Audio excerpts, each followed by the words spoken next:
you notice anything different about the chat setup today? Only because you pointed it out to me in our pre-session. I would not, in full disclosure, I would not have noticed it had you not brought it up. Your name that you have entered the Riverside recording session is Arby's. Do you know why that is? Because you had a double stack beef and cheddar? Because I have the meats. Oh my gosh.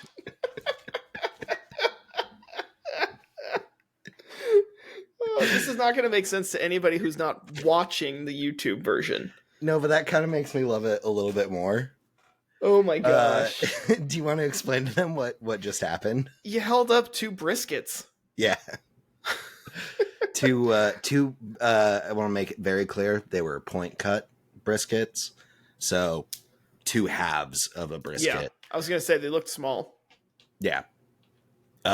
So I'm throwing a birthday barbecue for myself tomorrow, and I'm making all the guests briskets, but I feel like some of your cold opens have been what's a nice way to put it? Like you had the giggly pasta one. I forgot about that. Yeah. And I felt like it was my turn to just, make the like kind of, dad joke cold open. It's only fair. I put up a Facebook post recently with these kind of conversations that Alyssa and I have been having, where I'm just being Captain Obvious and just stating the complete obvious and just royally pissing her off. She's so patient with me. I mean, she would have to be married to you. Well, yeah, that's true. Here's some of the ones that I've said.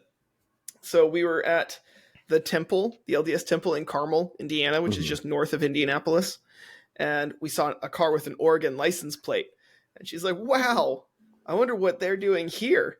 And I said, probably going to the temple. Wait, what? Why? Because we're at the temple. We saw a car with an Oregon license plate in the parking lot. I see. We were watching TV a little bit ago, and someone got shot. And she goes, wait, I didn't see who got shot. I need to know. And I said, the sheriff. But interestingly, not the deputy. Oh, I think I did see this. My favorite one was I said, this was like months ago, and she actually reminded me of this one. Or, oh, no, wait. I found it in a group chat that I sent my brother or my sister.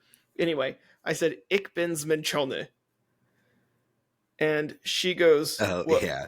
Was that German and Polish? And I responded with, da. Anyway. Oh, man. Okay. Anyway. Well. So that was our cold open. Welcome to we're back to our political topics, but this is Agreeable Disagreements, a podcast where 2 friends with differing ideologies talk about events from the week's politics, and that we've done some weird episodes last couple times, but this time we're refreshed and we're ready to dig into it again. That we are. And we're actually going to start with a quiz for Andrew that you guys can take at home while you're listening. So I'm going to start out by saying this quiz is out of 22 points. Okay. Or 20, because there's one question where I give my students 3 points. But if you want to count that together as just 1 point, that's fine.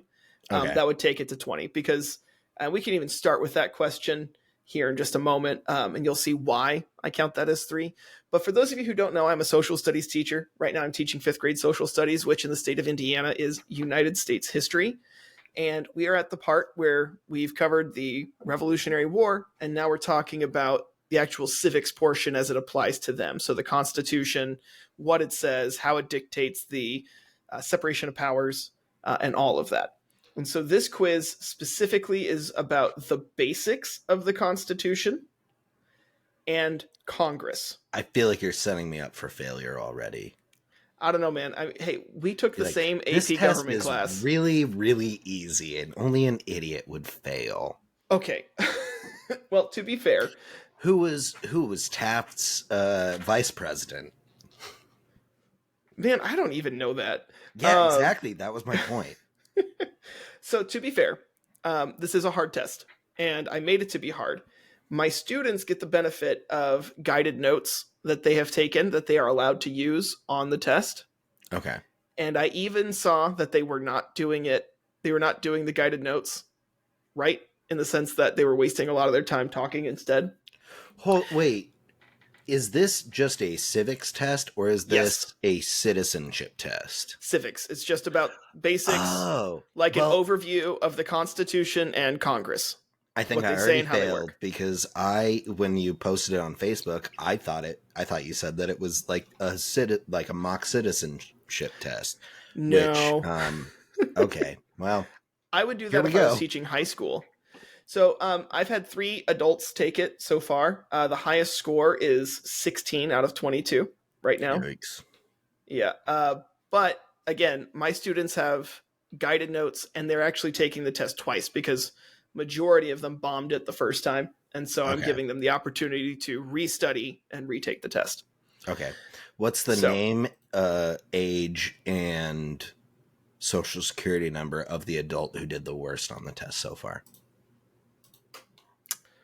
Don't actually, Cameron. I don't know the social security number or any of that, but I can tell you. Don't tell me any of that. Okay, I will not name names. But the person who has scored the lowest is a former chemistry teacher at my school. Okay. And she doesn't listen to the podcast as far as I know, so she won't. So, Amanda, if you are listening, I'm sorry. You just named names.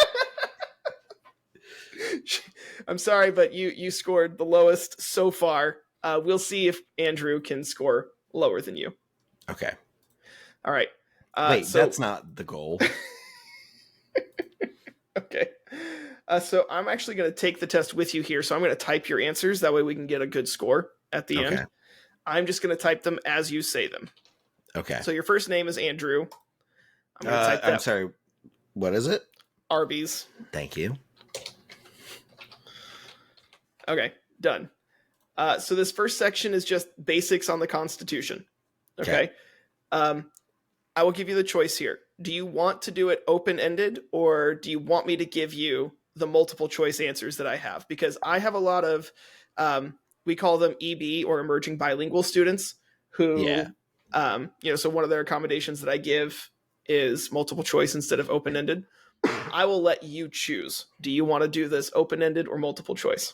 I think for the sake of expediency, because we do have a pretty heavy topic to cover today, and also I have to start prepping those briskets. Those don't take those are not short cooks.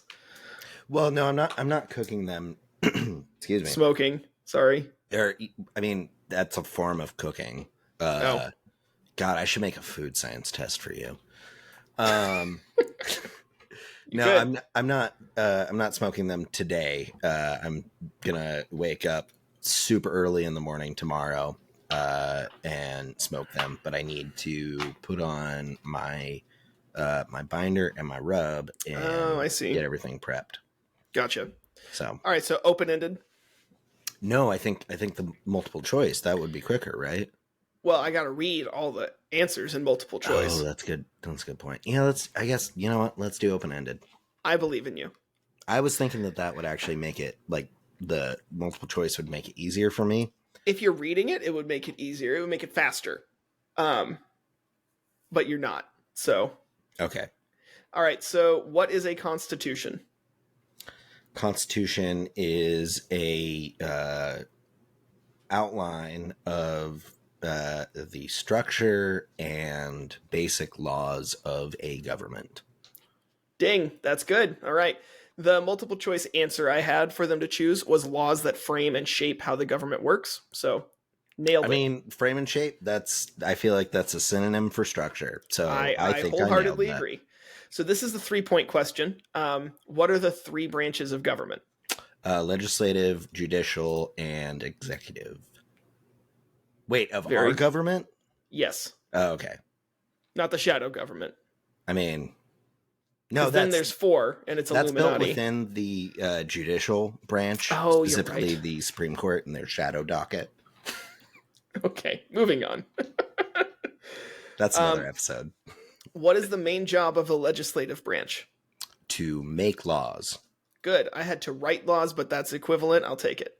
What is the main job of the executive branch? To, I think, execute those laws. Execute. I use the word enforce in my class, but yeah, it's the same thing. Okay. You could argue execute is a better choice, but when I say execute, these kids think, Well, so. yeah. What is the main job of the judicial branch? I think the judicial branch, I feel like that's a loaded question, because I think I'm gonna admit right now, I don't know what the official function of them is. I mean, I do, but I don't know like a succinct way to explain it. But I think from my point of view, their supposed function is to act as a check on the other 2 branches and to determine to basically to interpret the laws and how they're enforced. Whether or not they do that, that's really up for debate, especially the last year or 2. So you were way off, but then you brought it back and got that keyword in there, which is interpret. Okay. Yeah, so their main job is to interpret the laws, and yes, there are some other duties that come along with that. Right. But if we're None boiling of them it down, include taking money from Harlan Crow. Oh my gosh! All right, moving on. Just saying. Okay, so that concludes that section. So now we're moving on to specifically checks and balances. Okay. Which of these I will do? I'll do it like this. All 3 of these questions have the same 3 multiple choice answers. So I'll give you what the multiple choices are, and then you can match them. Okay. Okay. So your choices are presidential veto. Okay. Strike down laws and orders as unconstitutional. Okay. And impeach other members of government. Okay. I feel like I could answer this without even hearing the question. Probably. Which of these is an example of checks and balances the legislative branch provides? Strike down, impeach. Okay. That is correct. Which of these is an example of checks and balances the judicial branch provides? Same 3. Strike down the laws. I forgot the first one. What was presidential veto? Oh, presidential veto. Yeah. And because the next one is executive branch. Same question. Presidential veto. All right, 3 for 3. So far, you've got 100%. I mean, you almost missed the main job of the judicial branch, but you saved it right at that last second. Yeah. Okay, here's where it's going to get kind of dicey. I got to keep it, entertaining, and I have to at least pretend like there's going to be a Rudy moment where they're like, oh, I don't know if he's going to do it. Okay. So how many, hold on. There we go. How many people are in the House of Representatives? 345. You're dyslexic. It's 435. Okay, hold on. I feel like I should get that one. Nope, you said 300. I feel like you were I 90 should get off. That one. You were a whole 90 people off. You but are I not got getting that all one. of the digits right. They're not in the right order. But I got them right. No, I'm not counting it. Nope. I'm counting it. I'm counting it in my head. Okay, that's you can count it in your head. It's not going to affect your grade. So this one. Funny. So this one, I will, for you and for other listeners, I specifically asked how many representatives does Indiana have in the House because we live in Indiana. I'm teaching in Indiana. Ooh. I will let you instead answer for your home state. Oh, for my home state? Yep. So where you live in Oregon, how many representatives does Oregon have? And listeners, you're going to have to fact check yourself. how many representatives does the state you currently live in have in the House? And then I'll also give you the answer for Indiana. Okay. I believe it's 9. For what? Which state? For Oregon. Okay. Is that correct? No. Oh. Oregon has 5. Really? Okay. Well. Or wait, 6. 6 now. Oh. Okay. As of 2023. I guess we did just have like a census year redistricting or whatever determines that. Yes. So there are currently 6 members of the House that represent Oregon. There are 9 in Indiana. Wait. Uh-huh. No, I mean, I still would have been wrong. So, first of all, I thought you meant representatives in the Electoral College. I still would have been wrong. 9. Still would have been wrong. But so that was Wikipedia confirming. Let me double check it on another one. Yeah, Britannica also says Oregon has 6. So, yep, okay. 6. I was closer though if it was about the Electoral College. That's the next test. So we're doing the Constitution and Congress right now, and then we're going to move on to the president of the executive branch. I don't know how much time I'm going to spend on the judicial branch because they're in 5th grade. Anyway, so Indiana has 9, Oregon has 6. Listeners, check your own state. So I'm going to say... If you're in Wyoming, don't bother. It's 3. I'm going to say wrong. How long are elected terms for representatives? 2 years. Okay, that is correct. What is the minimum age for representatives? I believe it's the same as president, which is 35. Wrong. No. It's not. It's 25. I got it in before you told me. I will count it because you said you backtracked as I said wrong, which tells me it's not in response to me. So I will give it to you. Yeah, because I think AOC was 28, 27 when she got elected. Yeah, I don't know. Okay, easy one. How many people are in the Senate? 100. Good. How many senators does Indiana have? I'm not changing this one for your home state. Seriously? Yeah. 2. Okay. And that's why I'm not changing it, because it's the same for every one of them. Every state has 2. Exactly. So if you're sitting there going, what? I can't guess for my home state. Yeah, no, because every state is the same. How long are elected terms for senators? 6 years. Very good. 6 years. What is the minimum age for senators? I'm going to say 35 or sorry, 25. Wow. Wrong. It is 30. Really? Yep. Okay. House is 25, senators are 30, president is 35. That seems like a thing that needs to change. Why? I want to ask why, but yeah. We'll talk about it later. Yeah. Anyway. Actually, no, now that I think about it, I just turned 31 this last Tuesday. No, that doesn't need to change. Yeah, I think it's a pretty decent age. I mean, Kennedy is still the youngest elected president, and he was in his early 40s. Yeah, he was like, 41, 42? I think Obama was like 46. We talked about this on a previous episode. Kennedy was 43, and then I think Obama was 47. Oh, okay. 47, yeah. Okay. I looked that up because my students asked him. Anyway, asked me the same thing.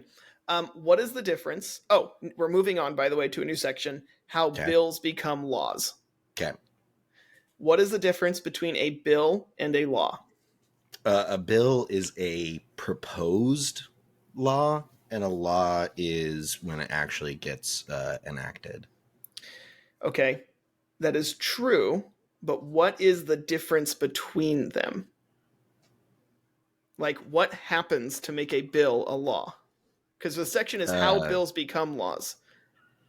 So bills get debated in the legislature. There are various amendments to those. There are motions made, and I guess the House of Representatives approves a bill, sends it on to the Senate, that goes through the same process of debate. They approve that, and then it goes to the president, who can either veto it or not. And if he signs off on it, then it becomes a law. That's the key, right? So bills have not been signed by the president. Laws have been signed. Okay. I actually didn't know that.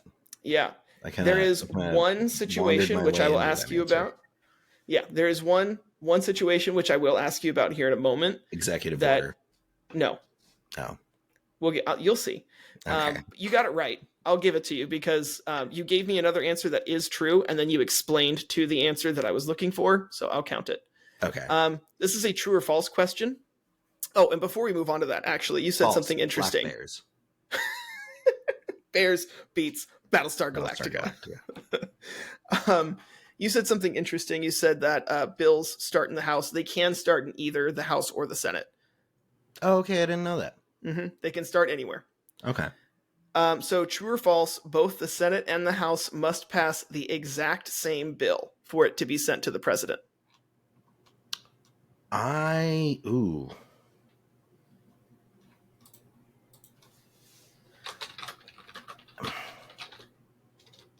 feel like this is a trick question, but I'm gonna go with my gut, because I know that if the Senate does not pass a bill, it can get kicked down to the House of Representatives. So I'm gonna say that is. Wait, true or false? They have to be the same? Yes, true or false, they must pass the exact same bill for it to be sent to the president. I'm going to say false. It is true. No, okay. Yeah, it is true. It has to be passed the exact same, but in both the Senate and the House. And so if either chamber makes any change, then it goes back to the other one. I feel like they I have should to have revote known on that one. It's a trick question because it's one of those things where you're like, yeah, of course they have to pass the same bill. But wait, if he's asking about it, do they really? Yeah, I thought that you were putting this in there. I mean, here's the thing. I'm not thinking about it from a 5th grade perspective. I'm thinking about this from a perspective of Cameron is trying to make me look foolish. And I feel like so far I've done a pretty good job. You have. You've only missed a couple of questions. But I'll give you your final score. We've only got 2 questions left, and then you get your score. Okay. All right. What is a veto? A veto is like a big red X on a bill. It's a non-endorsement. I don't know how you want me to explain specifically this. In this context, like we've been talking about Congress, how bills become laws. In this sense, what is a veto? A veto is like in United States congressional legislative government. It's a blocking of the bill in that particular form that can be overridden by a previous voting body, depending on how many people support it. Who has the power to veto? Because you've got what it is, but there's one key thing here. I think it's just the president, right? There you go. Okay. So the answer I have in the multiple choice is when the president says no to a bill passed by Congress. Oh, okay. Which that's not exactly it. I'm oversimplifying it for 5th graders, but that's essentially what it is, right? President says, nope, I know you passed it, but I'm saying no. Right. And then it can still, like, the Congress can then... That is the next question. Oh, okay. So how can Congress pass a law if the president vetoes it? There is a way. Do I have to get the right percentage? Or fraction. Okay. I think it's 2/3 majority, or is it 3/4? Of what? You gotta choose one of those two, and you gotta tell me of what. Of Senate. I'm going to say 2/3 of the Senate. You have the 2/3, but it's both the House and the Senate. Oh, no. Can I get half a point? I'll give you 2/3 of a point because you got House, you got Senate, you got 2/3. Okay. All right. So I can only mark it as correct. So I'll just take 1/3 of a point off your final score. That's fair. And that would create your score as 15.66. No, come on. Out of 22. Come on. I was 1/3 of a point. Oh wait, hold on. It marked your elected terms for representatives wrong. Even though, because I have my pre-selected options. And so if you don't type it in exactly the way I typed it in, which I didn't, even though I'm the one that wrote the test. Okay. So sorry, you actually get 2 more points because you were correct on elected terms for senators and representatives. So you got 17.66. So what you're saying out of 22. Out of all the adults that have taken this test, I have done the best. You are 1 2/3 points. Also, better. I'm still counting the number of representatives in the House because I had the information. I just didn't organize that, and that's due to my learning disability. And I don't think it is. You were very adamant that it was 300, but I had all of the digits right. I had 45 because I was picturing it in my head. I had all of the digits right. What do you think is more likely, that I happened upon that, or that I was just misordering the number of, or the order of the digits? Well, I'm going to play the educator card here and say I do not have your IEP in front of me, and so I don't know what accommodations I should be giving you. So I'll see you in court, sir. Actually, no. Really, what would happen is I would see you in Miss Trineri's office, and she was a pit bull. Oh yeah, she was great. Yeah, she was fantastic, and it was honestly pretty entertaining, if not distressing, for me as a student. When I had one particular teacher who I'm not going to name, but his name was a color, who very vehemently did not want to follow my IEP plan, and she had a meeting with him and was like, "You don't get to decide that." Right, it's law. It's binding. Yeah. I just want to point out that you said IEP plan, which is like saying ATM machine. Okay. Because it's individual education plan. So you said individual education plan. Sure. Not sure. That's what you did. Anyway, you got a B-. Even if you get that extra point, okay, that takes you to 18.66. out of 22, which is still that takes you from 80, rounding up 81 to 84%. Okay, but if we're grading on a curve, I aced it. but we're not grading on a curve. Could be. I tell you what, I will send you my guided notes. Every question from the quiz comes from the guided notes, but not each of the guided notes are on the quiz. Fill those out. Let me check them. And then just like my students, you can retake the quiz. I'll keep the higher score. Okay. That might actually be a fun thing to do next episode. See how you improve, track your progress. Yeah. Oh my gosh. All right. Well, transitioning out of the happy, joy topic, Iran and Israel.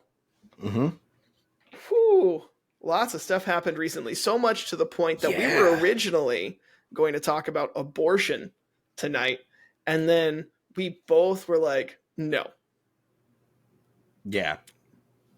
Well, also, we initially, we intended to record yesterday, but I ended up not hydrating while I was doing some physical labor to fix the smoker that my roommate left out in the rain all winter with pellets in the hopper, and got myself a big old migraine. And I feel like even just, within those 24 hours, there's been some changes. Yeah, because Israel striked back. Yes. And their missiles didn't get shot down.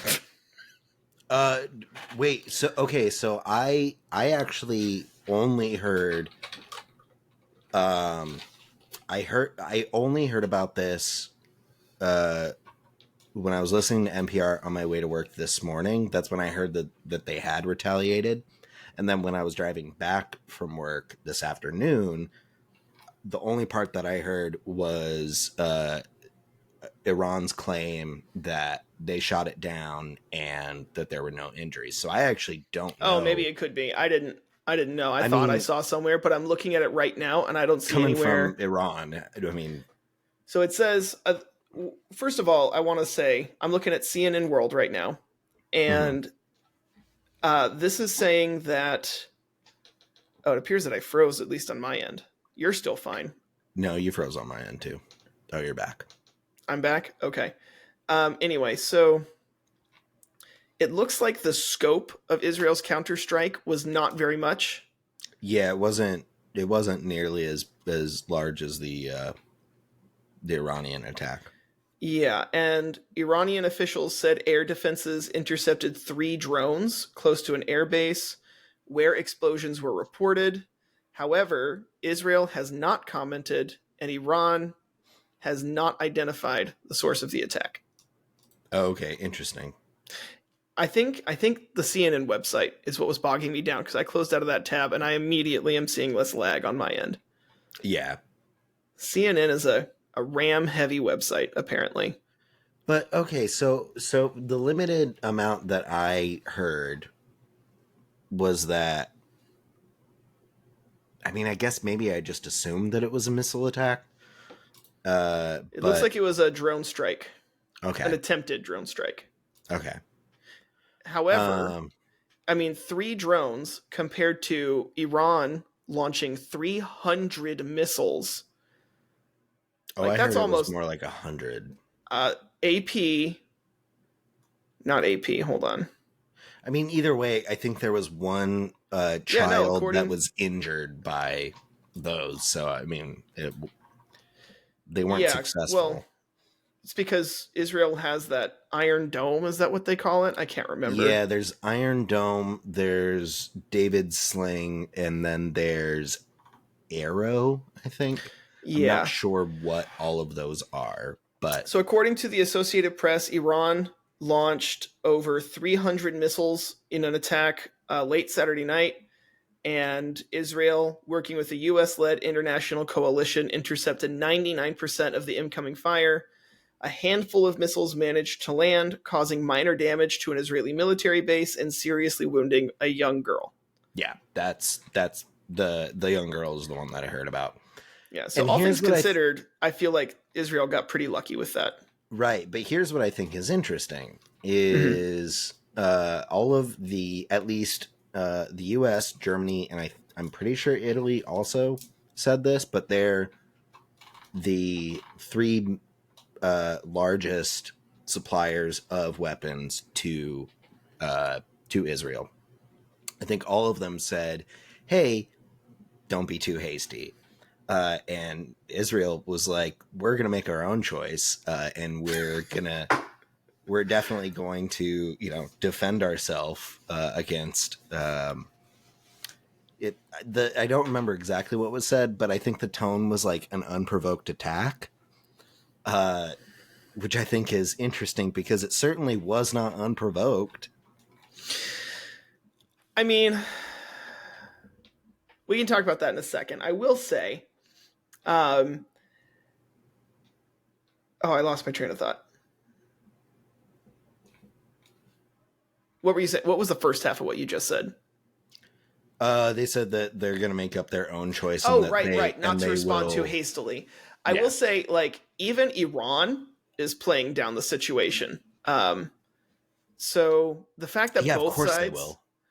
So, well, here's the thing. There's 2 reasons why they would play it down, right? One is appearing strong themselves, saying, "Oh yeah, Israel tried and they couldn't even hit us. It was no big deal."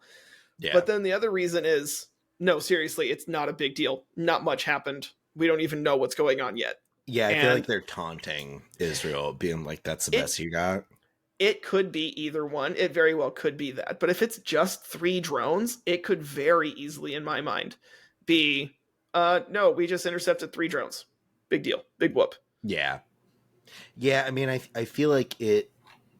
I mean, and again, I don't know much about the attack that happened last night, but Not a lot of people do.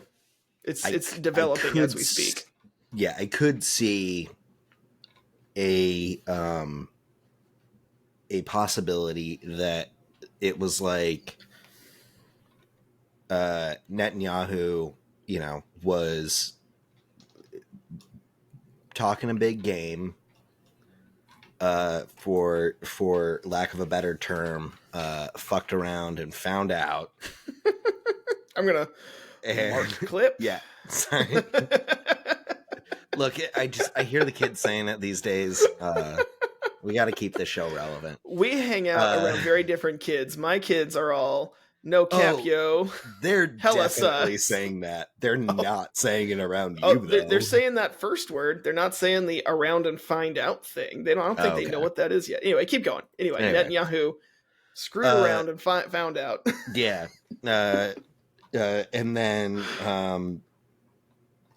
And then, like, after getting pushback, and I know yesterday, or no, sorry, this wasn't. I don't think this had to do with the Rafah thing. This meeting wasn't about Iran. Mm-hmm.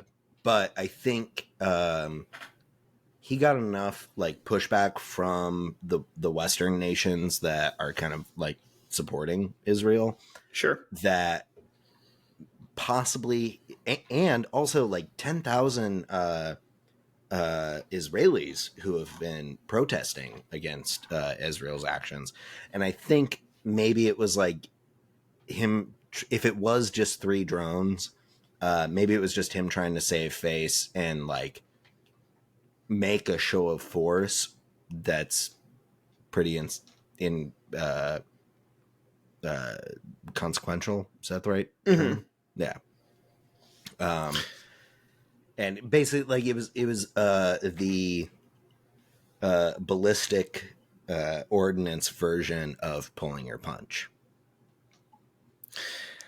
I mean, I could see that. I think both sides at this point are trying to front. I mean, you've got Iran, who's trying to show off their might by launching a single strike with 300 missiles. Oh, certainly. But at the same time, that's a very... you can tell that they've had a lot of dealings with Soviets and Soviet international policy, because that is a very Soviet thing to do. Yeah. And who knows how long they can keep that up.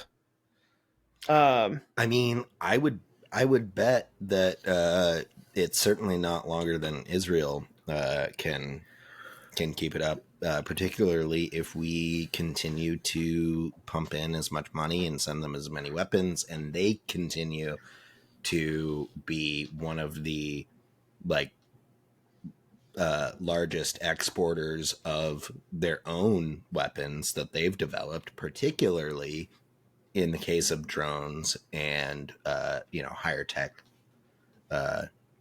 weapon systems. Israel can go, indefinitely, which is why they have been. However, I mean, well, not however. I think, because Israel, you make a good point. Israel's got a lot of backing from a lot of different international groups, whereas Iran sort of is that backer of international groups. But they're also receiving backing from, Russia, a little bit from China. That being said, I feel like both sides are kind of puffing up their chests 100%. right now, which, they're both just trying to be like, don't mess with me, don't mess with me. Yeah. But they've been doing that for years. Decades. Yeah. I mean, I think Iran has more to prove right now, though, because they just had their big civil, I don't want to call it a war, but upheaval, shall we say.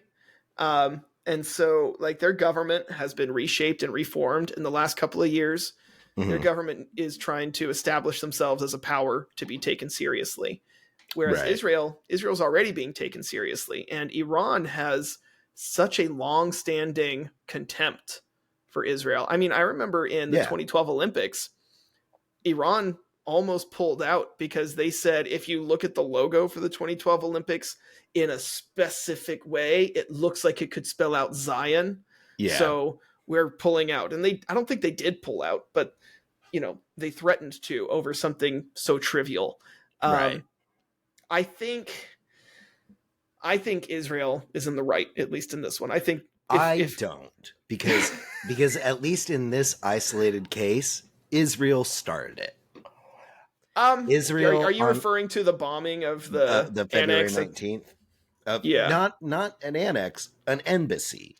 No, it was an annex of the embassy. Okay, it was still part of the embassy. It was on diplomatic Iranian ground. Yeah. Yep. And regardless of, I know that they said that, and it's likely true that it was a kind of a meeting ground and a planning ground for, military planning. But I'm willing to bet pretty much any embassy is. And it's real dicey to bomb that kind of a building that is, unless it's verifiably being used for military, strategic, and I mean, I don't know what the UN's definition is, but embassies, hospitals, schools, unless they're like you can't attack those unless you have a really good reason. And just because 7 Iranian generals were meeting there doesn't necessarily make it a good reason. I'm not saying whether or not, it was or wasn't. What I'm saying is it's dicey, and they decided to launch an attack on that. And the response from the Iranians was then to launch missiles at U.S. bases in Iraq, which injured, I think it was like 100 U.S. service members. And then Iran launched their attack.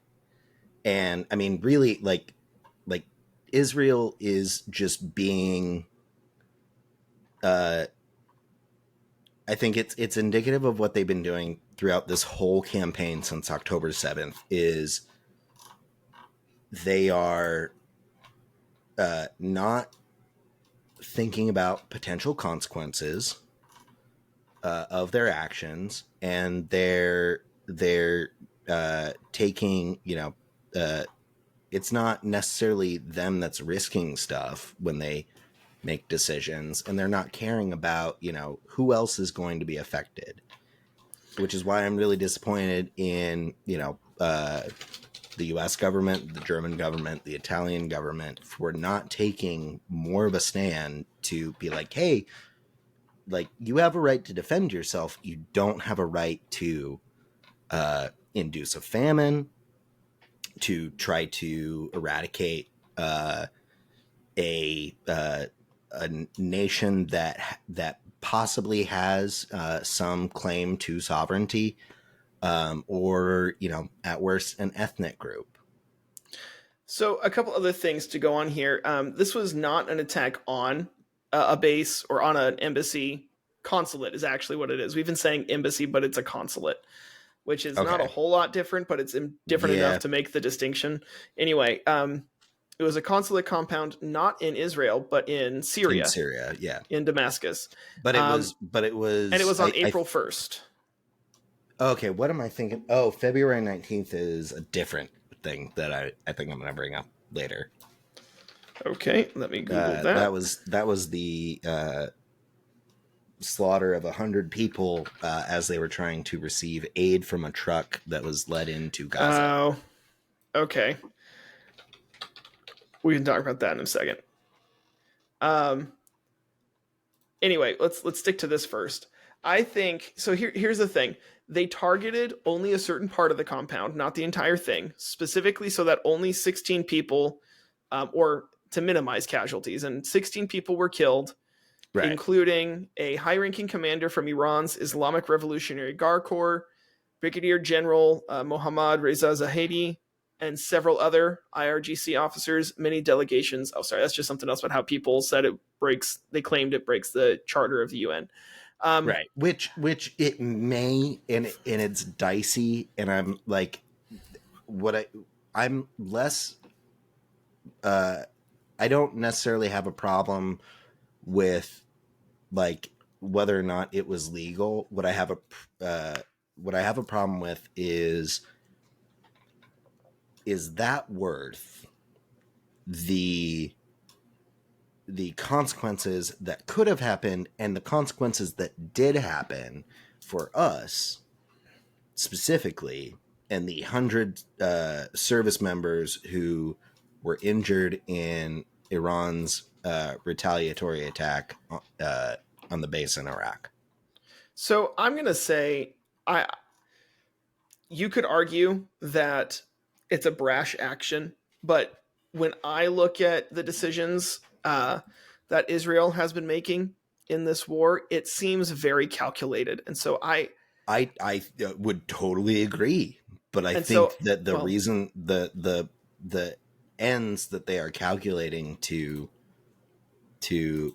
meet, I think you and I have very different opinions on that.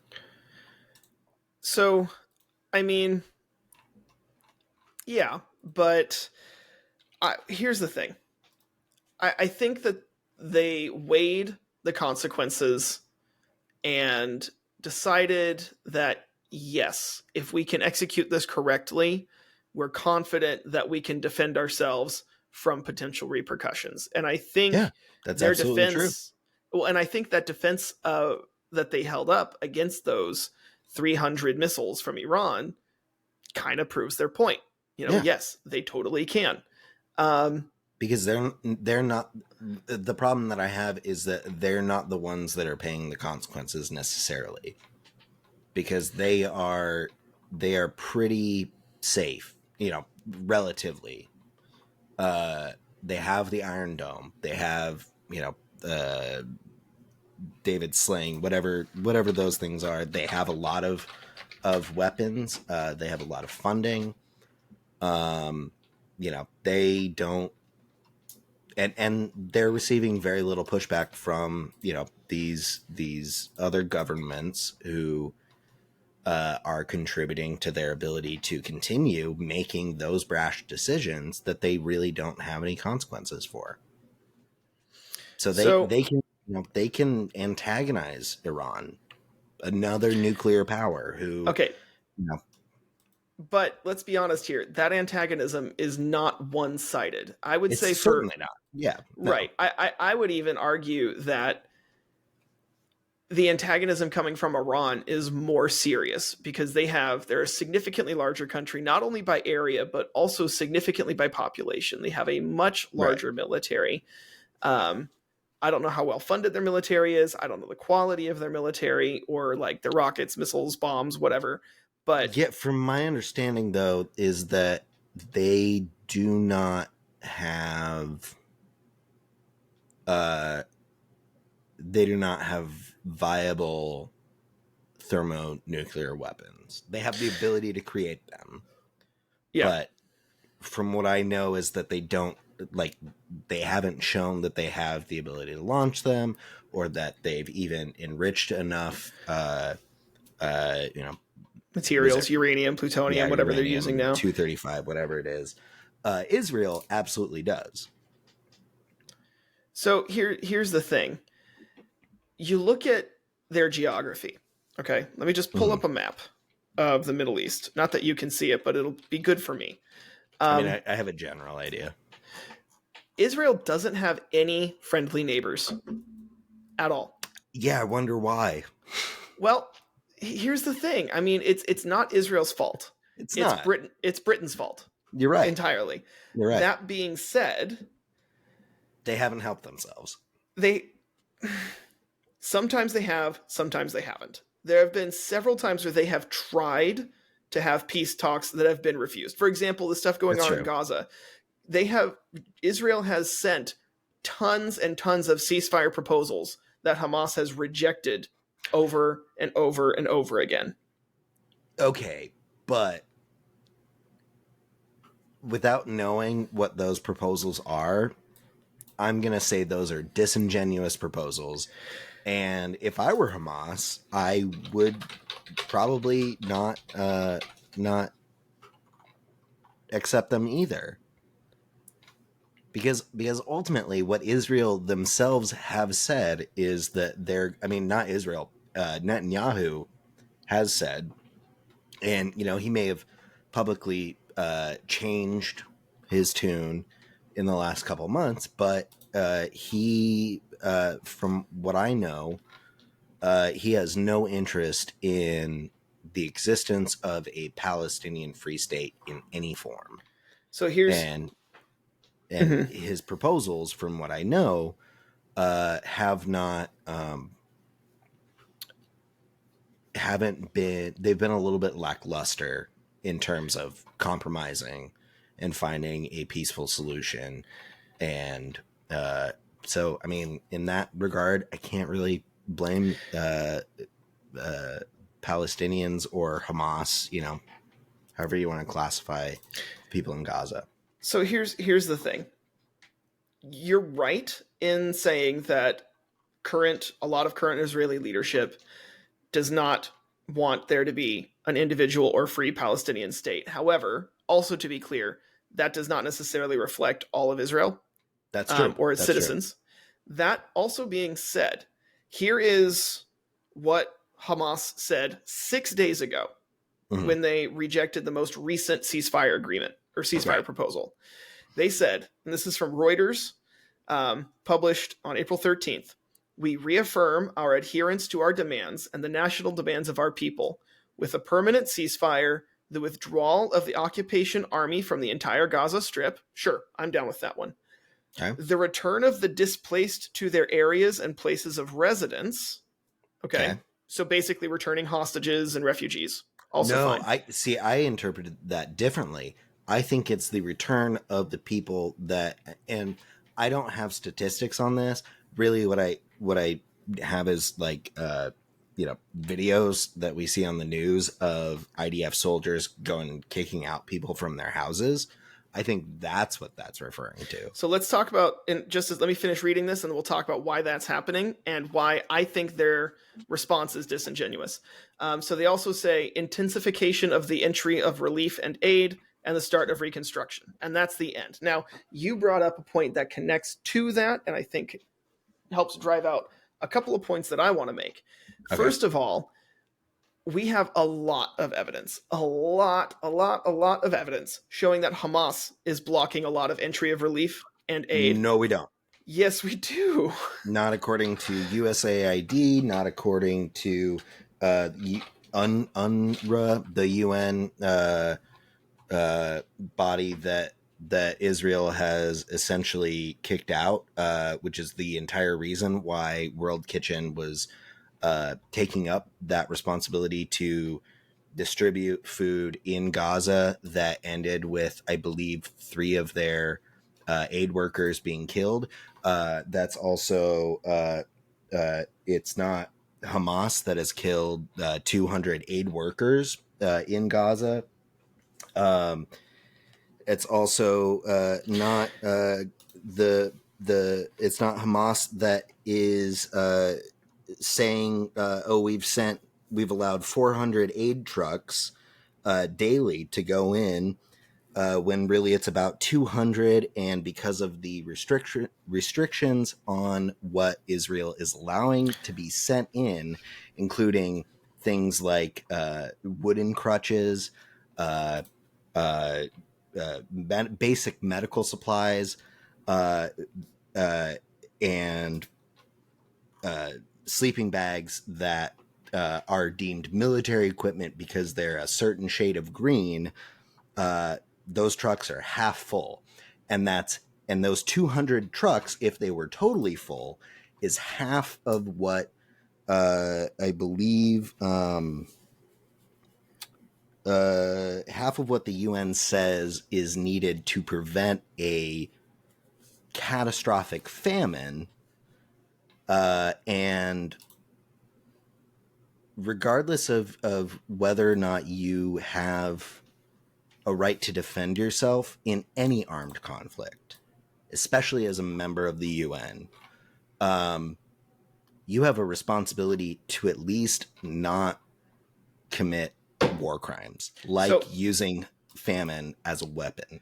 So here's the thing.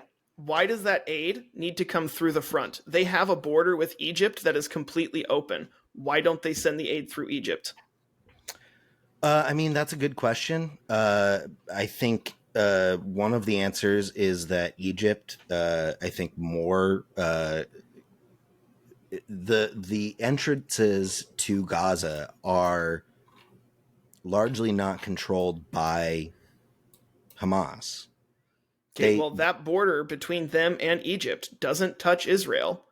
No, but Egypt hasn't let in that much. Right. And so what I'm saying is, if one of their closest allies, right, Egypt is a huge Palestinian, huge Hamas, huge Gaza supporter. Yeah. Egypt has refused the entry of any refugees, and they have refused to let any aid go through. Israel does. They do let aid go. I will say it's not as much as they probably could. It's not as much as they are claiming that they are. 100% agree with that. And the amounts that they're claiming that they're letting go through seem to be, from my outside perspective as somebody who doesn't understand it, but or understand it as well as some, is it seems to be the amounts that they're claiming are pretty closely to what the UN is like, hey, you have to do this, otherwise you're going to be committing a war crime. Okay, but here's the other thing, though, right? The other side of that is you mentioned that Hamas hasn't killed 200 aid workers. I would argue that they have, because they are intentionally, and there's a lot of evidence of this, it's unilaterally almost agreed, that Hamas is strategically embedding their forces among civil populations just to use them as human shields. Sure. Just so that they can justify saying, oh, look, they killed 200 aid workers. But when Israel is saying, hey, we're dropping pamphlets telling you when the next attack is going to be, we're sending out alerts on your phones to days ahead, hours ahead, to tell you to get out. And Hamas is not letting you leave. Hamas is specifically hiding in your homes or in your neighborhoods, knowing that Israel will get in trouble for targeting them, right? Is that Israel's problem if they're telling you, hey, we're doing this, get out, and you are not being allowed to leave by the people who are saying they're protecting you? Yes, because, I mean... I disagree completely. No, hold on. I don't mean yes, Hamas has a right to do that. That is, okay. I mean, that's the basic... I didn't think you meant that, but that's a good clarification to make. Yeah. Okay. So here is... I'm not going to defend Hamas because Hamas is, I think rightfully so, labeled a terrorist organization. They also happen to be the governing body of Palestine. Yep. Here's a couple problems that I have with so like basically I think already what they say can't necessarily be trusted. The problem is that when, we hear reports of the 33,000 people, or 33 to 36,000 people, last I checked, who have died in Gaza, when we hear reports about the 80% of schools that have been destroyed, when we hear reports about the, I think, 59% of structures being destroyed in Gaza, we're hearing that from potentially, Hamas sympathizing Palestinian organizations. And the reason that we're hearing it from them is because Israel has refused to let journalists in from their side. And so, I mean, we really don't know how many, we have no way to fact check that. Well, but we do, because they're not letting Palestinian journalists in, but they're still letting journalists from the United States in, and the United States is not 100%. Not to my knowledge. Let me double check. Not to my knowledge. Israel has gone to extraordinary lengths to, if not entirely prohibit, at least significantly limit the number of journalists that they're letting in to verify these facts. They've also made an enemy of the UN and essentially said that, you know, the UN are not just Palestinian sympathizers but collaborators. So they're not able to go in. And what's more concerning is the general lack of the reason they're utilizing the fact or claim, I don't know which, that Hamas is, you know, basically engaging in insurgency, which I think, you know, I'm not gonna dispute that. That's a common tactic that they've used. It's also a very effective tactic, but I think they're also using that to their own benefit to not do their due diligence to make sure that they are uh, uh, uh, doing their due diligence to make sure that the people that they're killing are actually, you know, the people that they should be killing. And part of that is because from this article that I just sent you, most of the ordinance, I'd have to reread the article to know exactly, but a lot of the ordinance that they're using are unguided bombs or dumb bombs. So they're not, you know, super specific.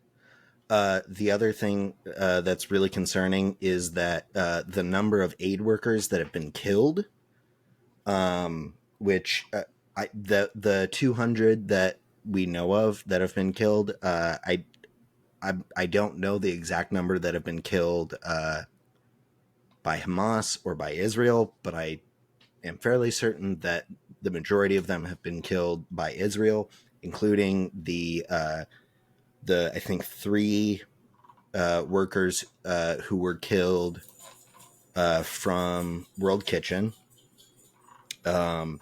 Also the February 29th attack where 100 Palestinians were killed while reportedly trying to receive aid from a convoy.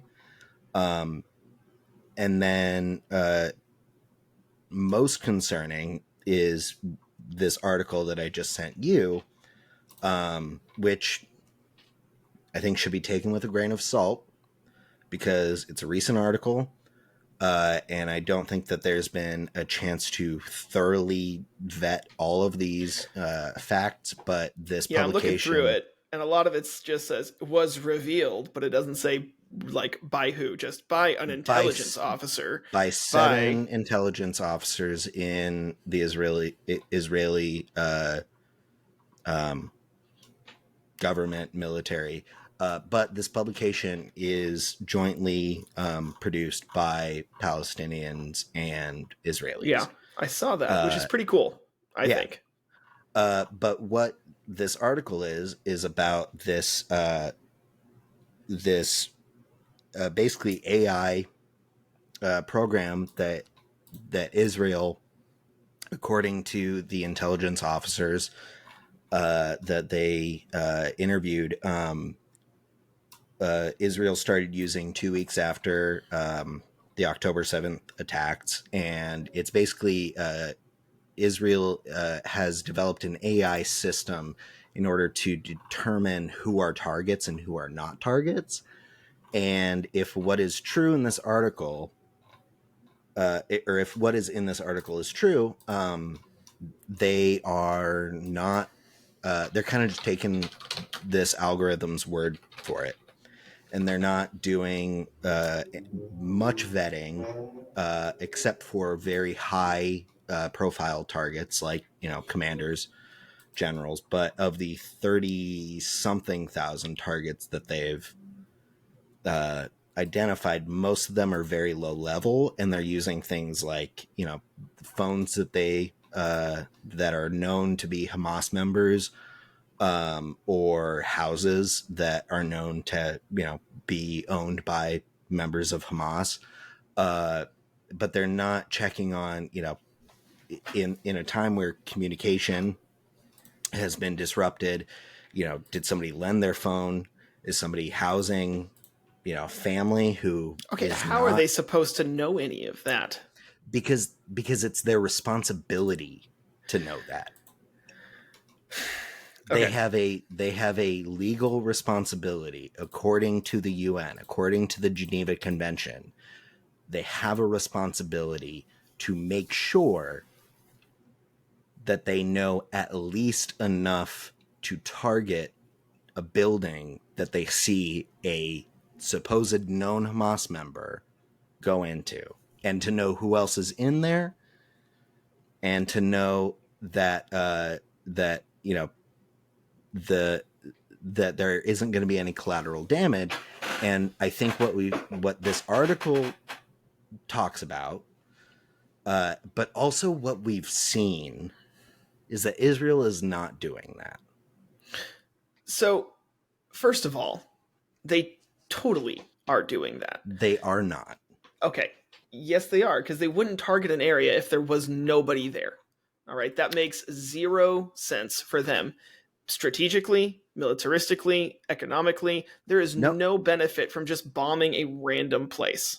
It's not, first of all, it's not random. Also, it absolutely makes sense for them to do that if their objective is, for lack of a better term, genocide. But it's not. And they won. I don't think I agree with that.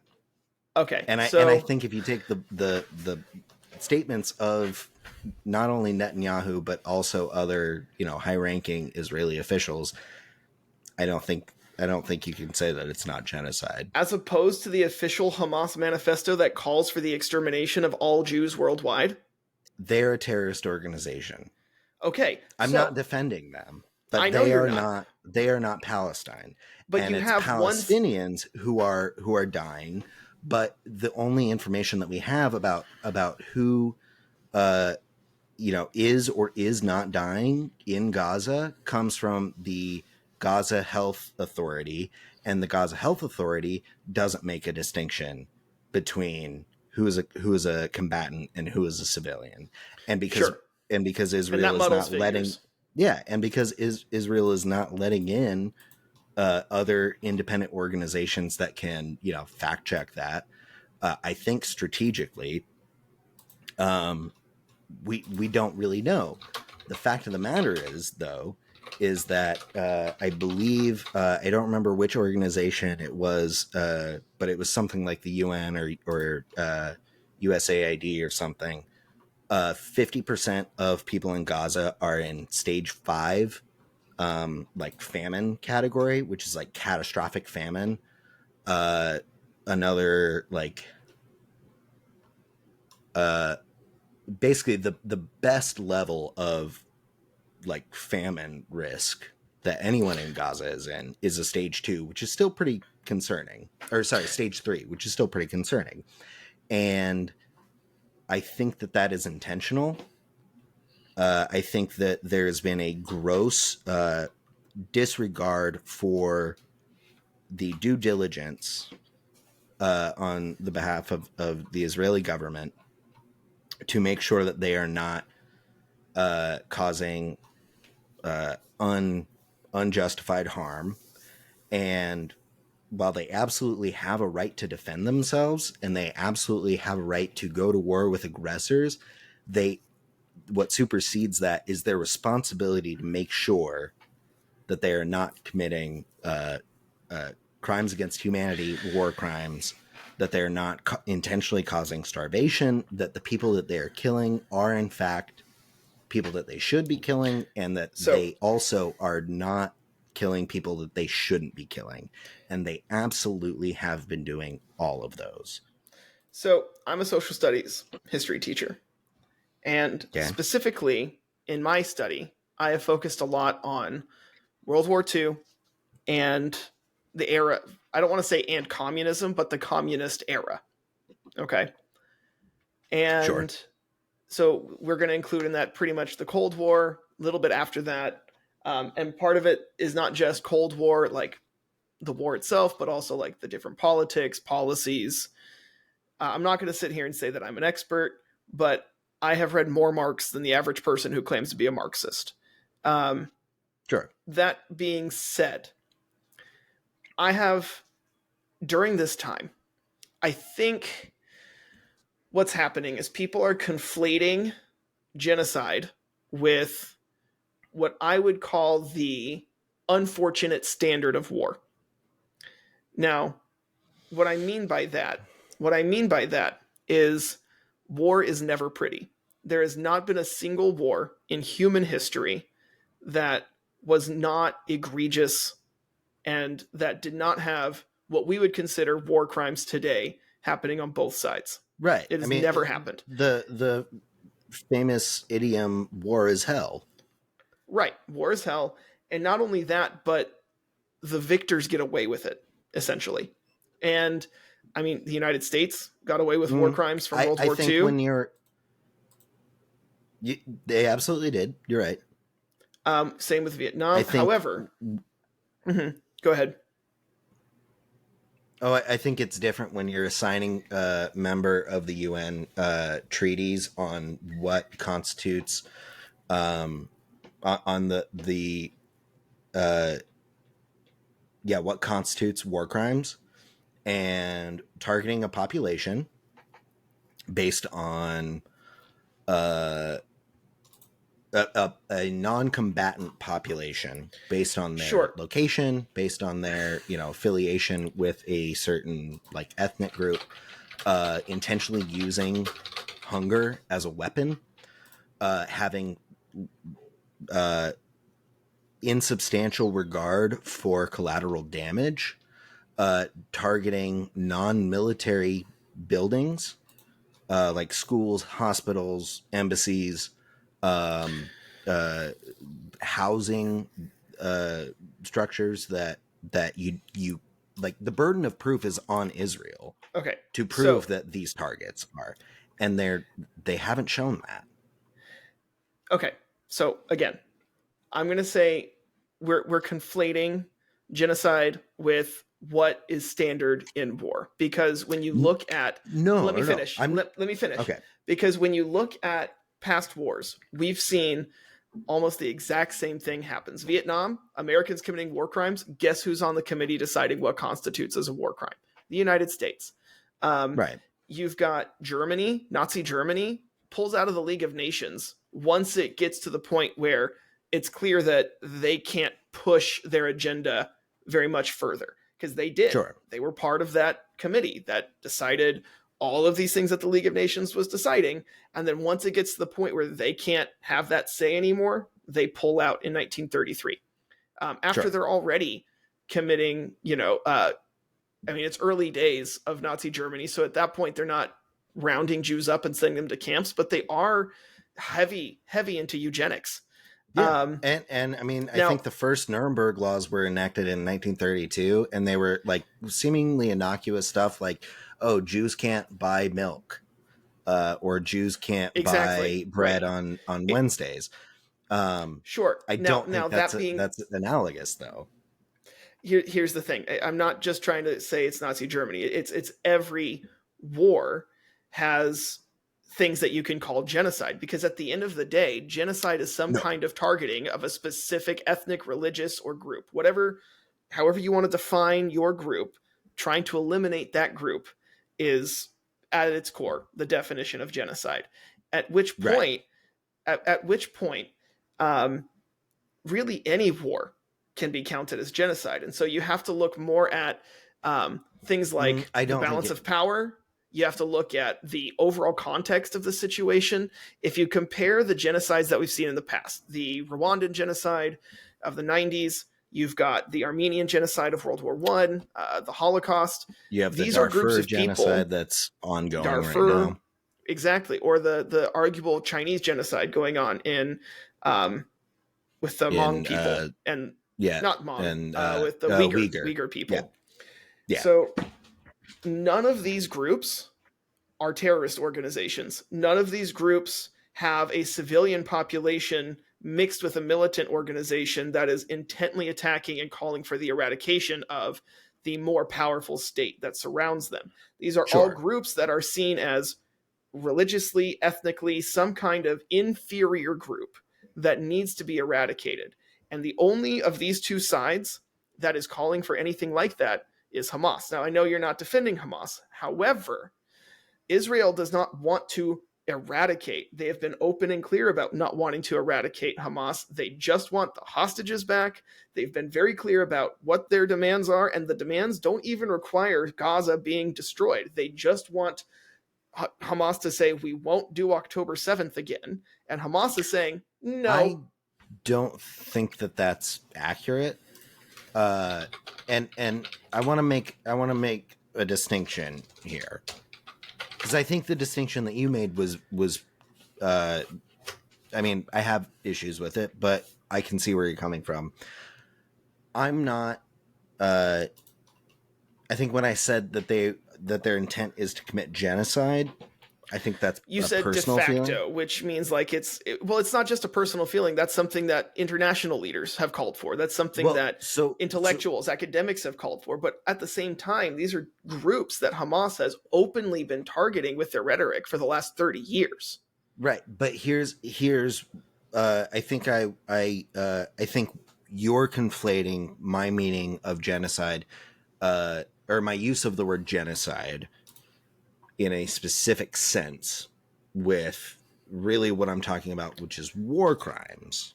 So, but then we shouldn't be using the word genocide, because if we use words to mean things that they don't mean, then they lose their meaning. But I wasn't using it. When I said genocide, that was me saying I think that is, behind closed doors. I think that is the hope. And I think that could be an eventual culmination of Israel's actions. What I do think that they are doing now are committing war crimes by using hunger, all those things. And the context that I'm viewing that under are the very specific prohibited activities that the UN has listed in their document, that their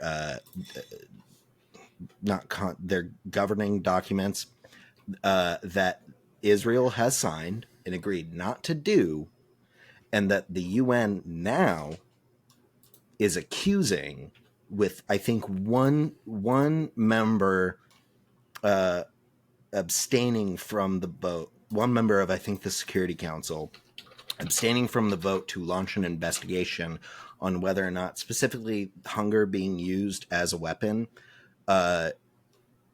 Every member of the Security Council voted in favor of launching an investigation, and the one member that abstained was the U.S. And so I think that if there is any question, if there's any question at all of if a signing member of UN treaties is violating international law, UN, prohibited practices, we don't need to be funding that. I'll agree that I don't think we should be funding that. That's fair. I'll agree with that. But we also have a responsibility to make sure that they are not doing that at all. That's the whole point of the UN. The UN was invented after World War II to prevent another Holocaust. And what I think, and I mean, I know that this is not a perfect analogy. What the situation in Gaza today really reminds me of is the Warsaw Ghetto. Oh, okay. I've been to the Warsaw Ghetto. Okay. Not even. And here's why. I'll tell you why. One, because the whole purpose of the Warsaw Ghetto was to put them in a temporary place before they were moved to a more permanent, or, for lack of a better term, final solution. Right. That is not the purpose of Gaza. right? Yeah, I think that's. I mean, I think Second, that's not a semantic argument, but maybe second, a semantic argument. uh, second, you've also got the whole structure of it, right? Warsaw Ghetto is basically just a Jewish quarter, and you are allowed to leave during the day for work, for errands, but you're forced back into your ghetto with strict curfews that are enforced by military. You're shot if you're out, or at least taken to jail if you're out of the ghetto during that time. As opposed to not being able to leave at all and or shot if you are in any way outside of that and part of this ethnic group at all, including there was recently a child who was murdered. I believe he lived in the West Bank, but was killed by Israeli citizens, not the Israeli military. But I mean, there's rampant violence against Palestinian people who live within Israel. So the big difference here, though, is that they're not allowed to leave. Well, and the people in the Warsaw Ghetto were. It's less that they're not allowed to leave, and people in the Warsaw Ghetto were. It's more about the purpose of it in that sense, but also in the sense that the Warsaw Ghetto or any of the other ghettos around Nazi occupied anything was the occupying force is there in the streets, on the street corners, enforcing everything. Gaza operates as its own independent government. It is self-governing. And at that point, Israel's more enforcing a border like any other country, which I'm not going to say they're doing it right. I'm not going to say they're doing it correctly, but that's a very different enforcement than having soldiers at every corner, making sure that people are enforced by a curfew and, wearing their markings the way they should be wearing them. I can see how you make the comparison, but I think it's a very basic comparison. I mean, I started off by saying it's not a perfect analogy. I would say it is a corralling of people and limiting their ability to move, which I think is also another tenet of or another prohibited activity under either the Geneva Convention or the UN. Okay, but things Gaza you can't do because they're war crimes. But people weren't forced into Gaza. People were already in Gaza, and Israel tried to move in. Israel tried to colonize Gaza, not. No. Am I wrong there? I think I think that if you there's a way that you could really twist the narrative to make what you said accurate, but I think let's call a spade a spade. Okay, let me double check that real quick.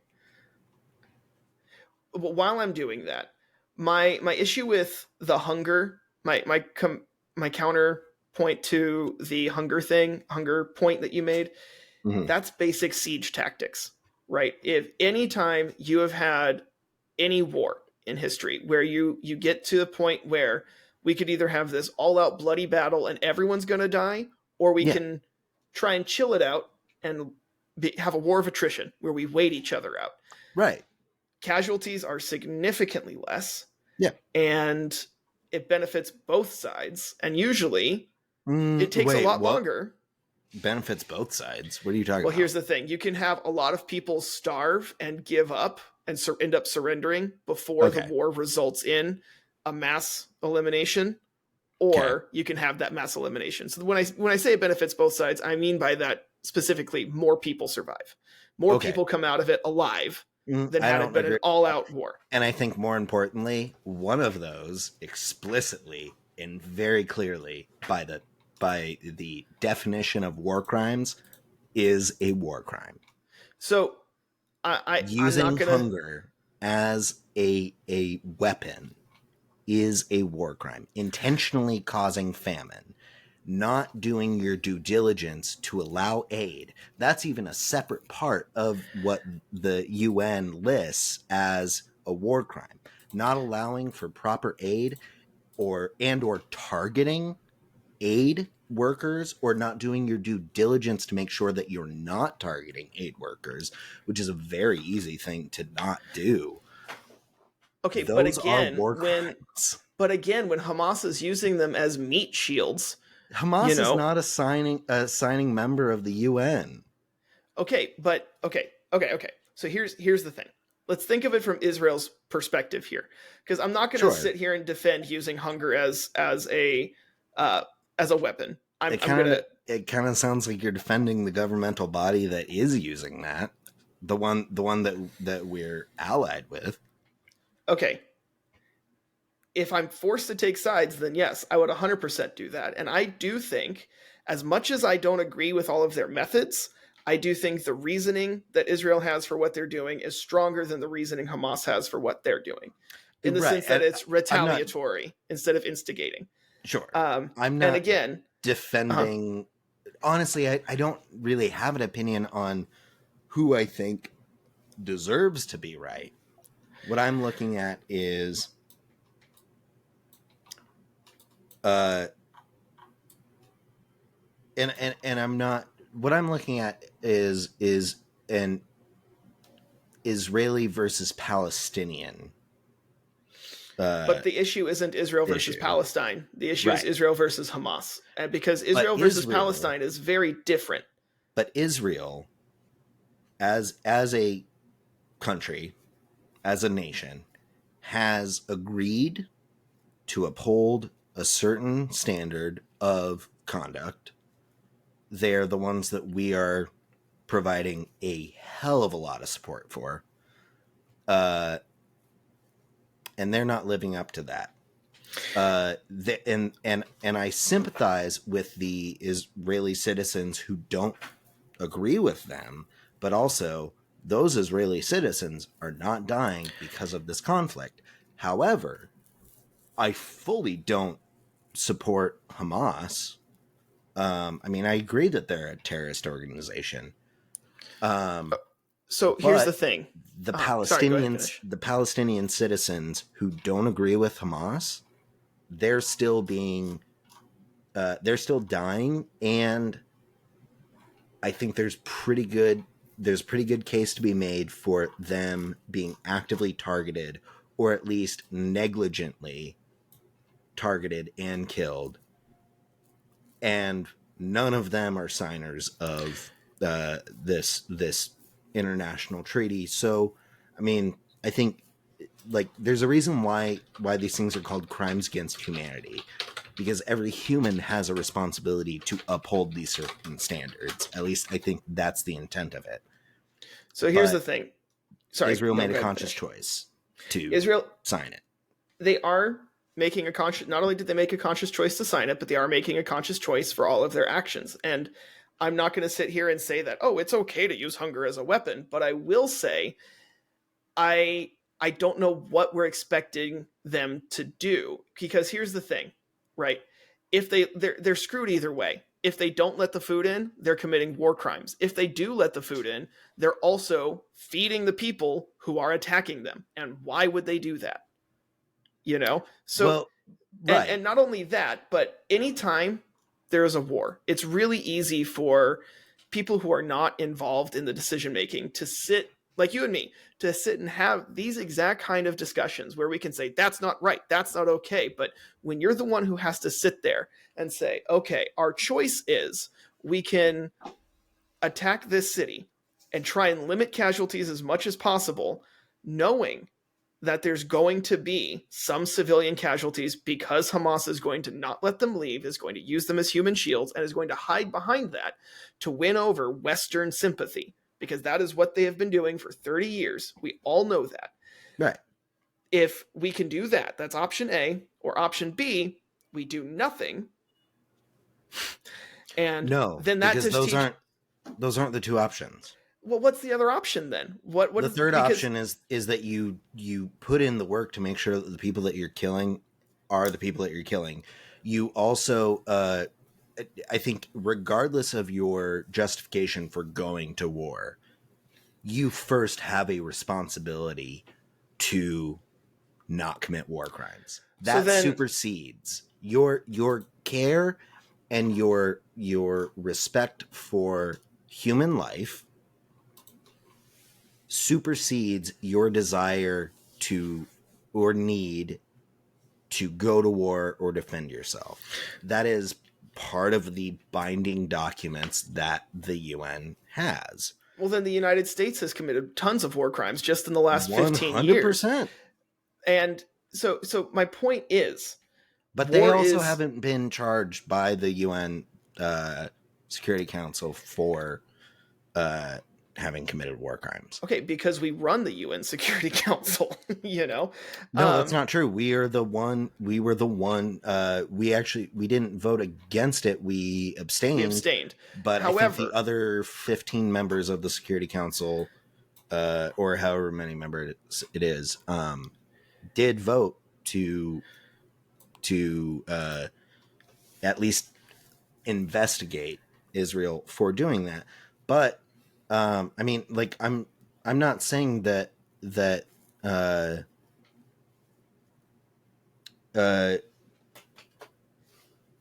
not saying that Israel doesn't have a right to defend itself. Israel absolutely does not have a right, by their own volition, to have unmitigated and uncalculated brutality against people who they have a responsibility to make sure that there is avenues for food, that there are avenues for verifying who is being killed, whether they're combatant or a non-combatant, whether, you know, the quote unquote combatants that they're killing are in fact combatants, and they have a responsibility to not utilize things like AI to identify targets, and then not look at and double check whether or not, like, that AI system is actually effective or accurate. So, I mean, I agree with you on a lot of that. My problem doesn't come down to any of the points you're making. My problem comes down to, I think people, in particular in the UN as well, have an unrealistic expectation of war, because it's so easy to sit in a peacetime and say this should or should not be allowed. And it's very different to be in the moment where time is life, right? The more time that the Israeli Defense Forces take to identify people is time that their Israeli hostages are being tortured or killed, is time that Hamas is also attacking Israeli forces. You know, they have to play not only the information game, but they have to play the time game as well. And, you know, sometimes that's not going to line up. I mean, heck, Obama, under the Obama administration, we had... Okay, am I better now? I think so. There might be a little bit of lag. So under the Obama administration, right, we had the same issue with time versus information, and that resulted with Obama and his generals ordering drone strikes on children's hospitals that resulted in 100% civilian casualties. Or weddings in Yemen that had nothing to do with it.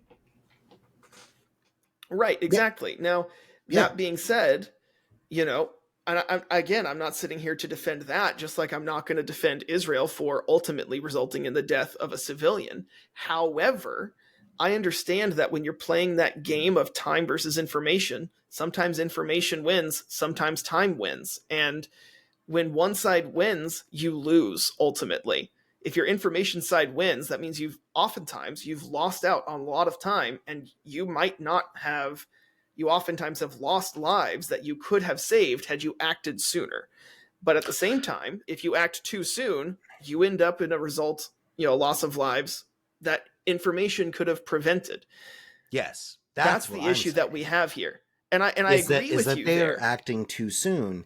And also I think that there is a good case to be made, including the fact that only, this has been one of the most brutal bombardments or offensive operations in certainly the 21st century. And yet we have, I think, less than half of the hostages released. Also, not a whole lot of like, I think, motivation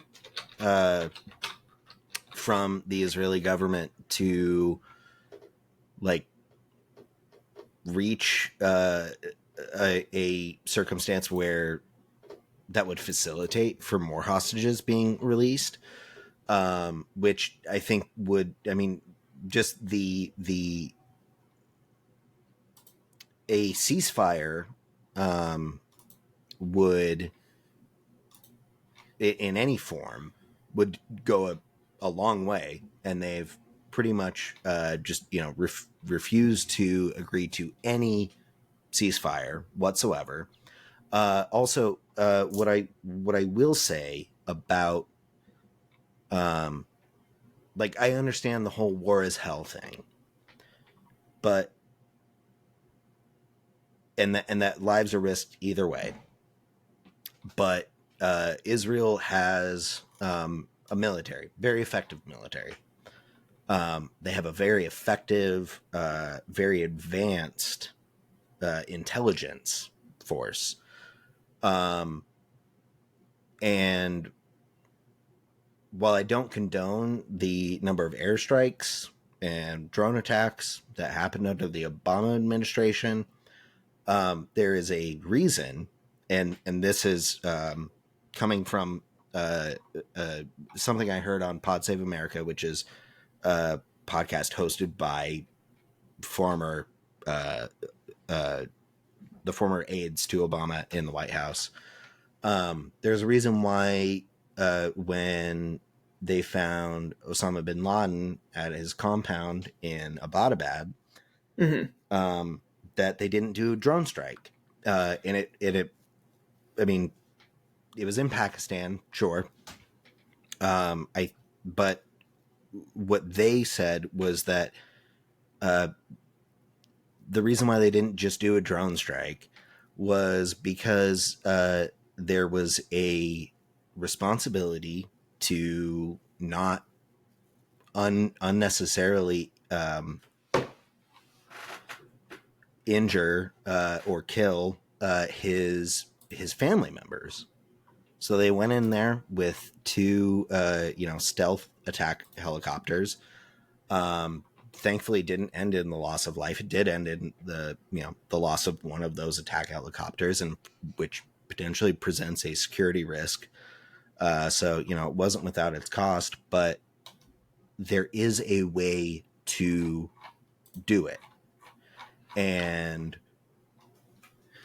the way that Israel has gone about it, I think, has been more than is necessary in terms of force, has been less than is necessary in terms of intelligence gathering, and I think it's been less than effective if the desired outcome is the return of the hostages, particularly because there were 240 something hostages, and yet because of this conflict and their refusal to reach a ceasefire agreement or even let up on the bombings or be more scrutinizing in their decision making, has also led to 200 aid workers being killed because of either random happenstance or their negligence to coordinate and pay attention to when aid workers are in certain places, which they definitely have all of that information available to them to make sure that they're not bombing a place that World Kitchen workers are in, and also didn't even need to have World Kitchen workers in, because Jose Andres started that because Israel refused to work with the UN body responsible for distributing food. So at the same time, Israel has released twice the amount of hostages that Hamas has. It's okay. Israel has released 240. Hamas has released 105. So it's more than double. Right. Right. And Israel has a history of releasing I think that's significantly about half of what Hamas has. Right. However, Israel has a lot more than Hamas has. Okay, but Israel at the is same holding time, a lot more of Hamas's people hostage than Hamas is holding Israel. I think the number of Israelis that Hamas is holding hostage is between 200 and 300, and that's what they're demanding be released. However, which they should be released. However, Israel has a history of significantly more hostages being traded, hostages, prisoners being exchanged in exchange for significantly fewer, to the point where in 2006, Israel traded 1,027 prisoners for one Israeli person. Okay. And it wasn't even a big important person. It was a gunner, a tank gunner. So here's the thing. Yes, Israel has more. I'm not sure where you're going with that, because that feels like what I'm trying to say is, I think there's more show of good faith coming from Israel when it comes to a lot of these proposals, a lot of these negotiations. And the reason I think for that is they've because had the opportunity to sit down quite a few times and said no. No, here's the thing. Israel's the one who is trying to sit down the majority of these times. Israel has proposed all of the ceasefire proposals. Disingenuously. We established that. Are you sure about that? I'm pretty I mean, certain. if we're going to call one disingenuous, then we're going to call both of them disingenuous. Because here's the thing. One of them is a state that we're supporting and actively corroborating, actively enabling. That's the word I was looking for. I don't know if we are, because, I mean, yes, we're sending them a lot of... I need to get my power cord real quick. Okay. I'm sorry. I'll mark.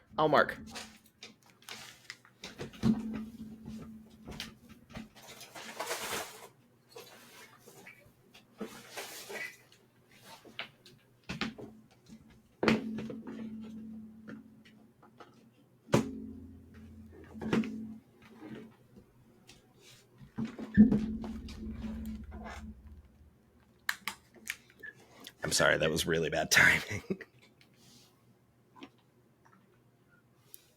It's okay. All right, I marked it. Okay, so we're back. What I'm trying to get at, my whole point here is not that I think Israel is acting the way they should, but that nobody acts the way they should in war, because when you are actually in war, it is very difficult to make those decisions, and it's very difficult to justify the 100% clean moral path when you know that slightly bending the rules is going to save hundreds, if not thousands, of more lives. I mean, look at the nuclear bombs we dropped on Japan. Our whole reasoning for killing 100% civilian casualties. Use that argument again, or use that argument with. But our whole justification, you can agree with it or not. I'm not going to sit here, because I have the debate every year with my students when I teach that. Every time I teach that, is right. The whole justification was, we can have this war slog on for 6 more years and lose hundreds of millions of people, and not to mention the economic costs, or we can end it now. And yes, everyone who dies is going to be a civilian, but it'll end now. Right. And you have to weigh that cost of millions over time or hundreds of thousands now. When you're in a war situation here, Israel has to weigh, okay, do we let them continue to attack us, murder, rape our civilians like they have been, or do we hold their food back and make that happen less? And even though holding food back is a war crime, because again, you signed a treaty saying that you wouldn't do that. You signed a treaty. If you violate that, you don't get to be a part of that governing body, and you don't get the benefits like the weapons and funding from other bodies within that governing body. Also, to your point about the atomic bombs in World War II, it actually didn't save lives because they were already going to surrender. We didn't necessarily know that, but right, yeah, that's because hindsight is 2020. But it didn't actually save lives. It actually cost more lives than it should have. But then also that's part of kind of why we had like afterwards things like the UN or the atomic weapons bans and treaties and these things that governments are signing. And so I think my whole argument is I would hope if we are supporting a country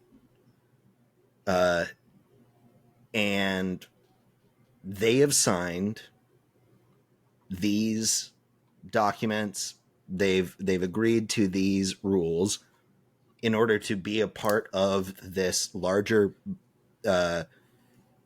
world organization that the intention of is to avoid unnecessary bloodshed and facilitate more cooperation, that we would hold them accountable, hold anyone accountable, that we would be accountable to the things that those treaties and agreements require, or if they don't do that and they show a blatant disregard for any respect for those stipulations, that they no longer get the benefit of being a part of that body or being or receiving any aid from us.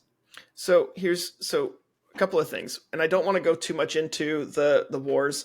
However, the World War II bombs, I just wanted to use it as an example, but I do want to make a clarification here.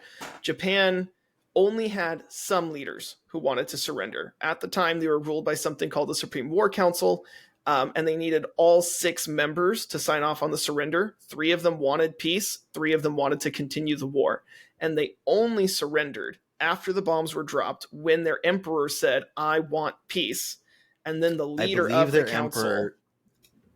I believe their emperor, like 6 days before the bombs dropped, had like proposed it to the council. He had proposed it, but he didn't have any like sway in it at the time. And he... Yeah, but I mean, if he made a public statement, which actually, I mean, this and is even then he hadn't made a public statement yet. That's the thing. He was going to the council saying, I think it's time. That was so unintelligible to even like Japanese citizens, which is just a fascinating thing that right. Anyway, sorry. But no, so the point is, like, Japan was split still on the surrender. That being said, I still don't think it was right to drop the bombs. And that's a valid argument that I think we could, that I mean, like I said, I hold that debate with my students, and when the time comes at the end of the class and they say, so what's the answer? I say, I don't know. There isn't one. You can make this argument both directions. And that's one of the sad but also beautiful things about that debate is you don't know what you don't know when you do these things. And here's the thing, like, yes, Israel has a due diligence that they need to do to make sure that they're researching and figuring all of this out, but they don't know what they don't know. And that they don't know what they don't know because they haven't fucking tried. Marking clip. No, I honestly, no, it's fine. I know. I prefer you keep it in there because it's meant to emphasize the emotion that I'm saying that with. No, I get you. I'm mostly saying that as a joke. Yeah. No, what I mean though is, like, we can sit around all day and say, yes, they signed a treaty and they should abide by that treaty. I'm not going to sit here and say that they should not, because if you say you're going to do something, are you able to sit here though and say that they have abided by that treaty? I'm not going to say that they have. If there's any question to that, then we should stop giving them money. We should put some checks on them until we are sure. So, and after we are sure, have at it. So I do think that they are not abiding by the treaty that they have signed as part of the United Nations. However, I'll be honest with you, I think the United Nations is a bit of a joke. For the last 50 years, it's been a lot of talk and no show. If they really I want to would be 100% serious, agree with that. Yeah. yeah, if they want to be serious about enforcing things, then they need to take action against Israel and say, look, you're doing this. We're not going to let you be part of the United Nations until you stop doing these things and make amends. Why? I mean, they recently did, but you and I but are the in action total is a slap agreement on the that wrist. you're right. You're right. And That's what so I have a problem with. So my problem here when it comes to the UN is that it's so wishy-washy, and it's so afraid to. The UN is a great concept, and I love that it exists, but it's also a situation where too many cooks are spoiling the meal, right? Because Yeah. no matter It's what largely anyone in the ineffective. UN says, they're going to step on someone's toes. They're going to step on something. They're going to destroy some aspiration. So they need to Yeah. do something, but they're also bound by their own mission to do nothing, which sucks. But the point I'm trying to No. make here, What I they're think bound so. I mean, yes, but also no. Uh so I think that brings into play our national responsibility. Sure. Because, you know, we the accusation that's being made against Israel by the UN currently is every I again, I'm not entirely sure if I have this correct, but it was every member of this, I think, the Security Council, except Yeah, for the US, who abstained. you're right. But You are right. I checked that while you were talking about it earlier, and you are right. if Germany, France, the UK had been like, actually, you know, we don't think that, then I don't think that investigation would have launched at all. So we also, like, specifically because the UN is so largely ineffective, and we as America, who are giving so much money to Israel, we built the Iron Dome, we built the Oh yeah. David's, Mm-hmm. you know, slaying. Yep. We provide them more weapons. The bomb that was dropped on the Iranian embassy in Syria was dropped from an F-35. I think they have around Yep.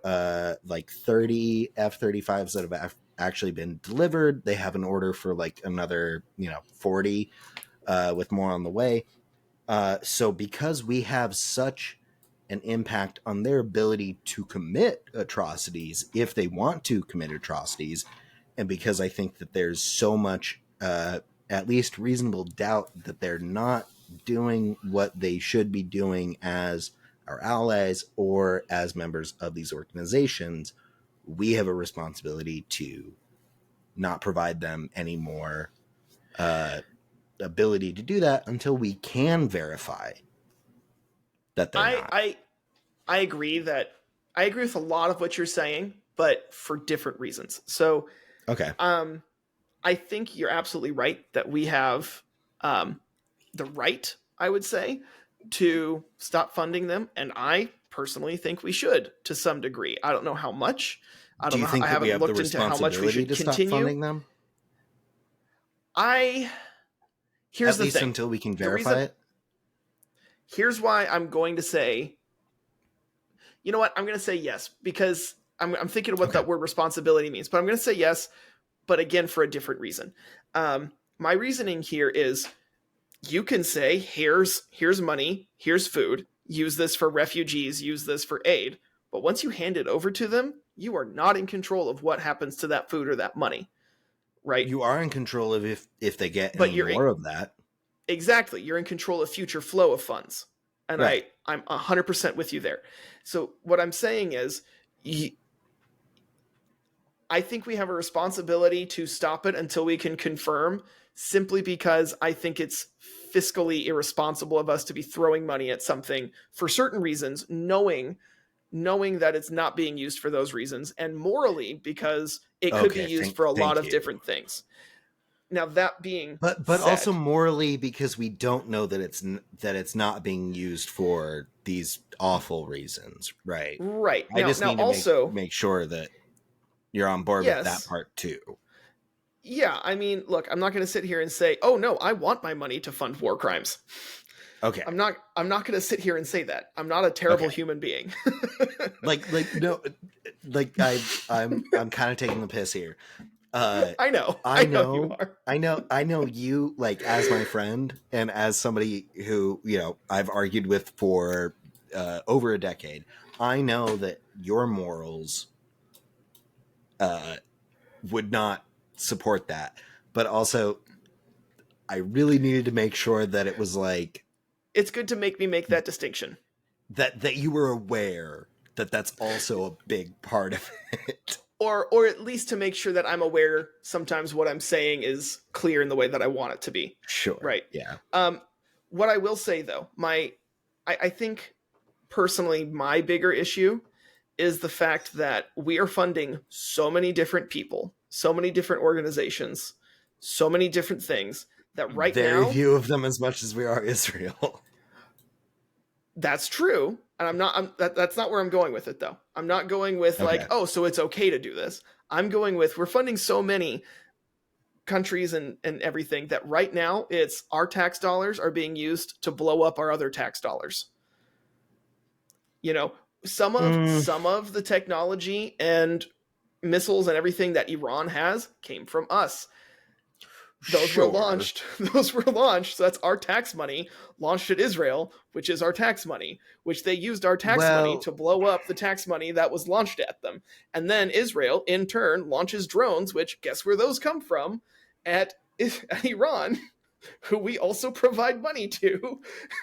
But it's also like circuitous routes where like Iran bought like I think they're still using F-14s. No, you're right. You're right. It's not all direct. That they bought those from Turkey, and that's who we actually sold them to, or it was like Egypt or something. It was. I'm not going to say it's all direct. Route. Sometimes it is. Sometimes it's not. That's part of the problem. Sometimes it's just we invade a country that we shouldn't have invaded, and then we just leave a bunch of stuff there. And then once we're like, okay, we're bored with this now, we're gonna go home.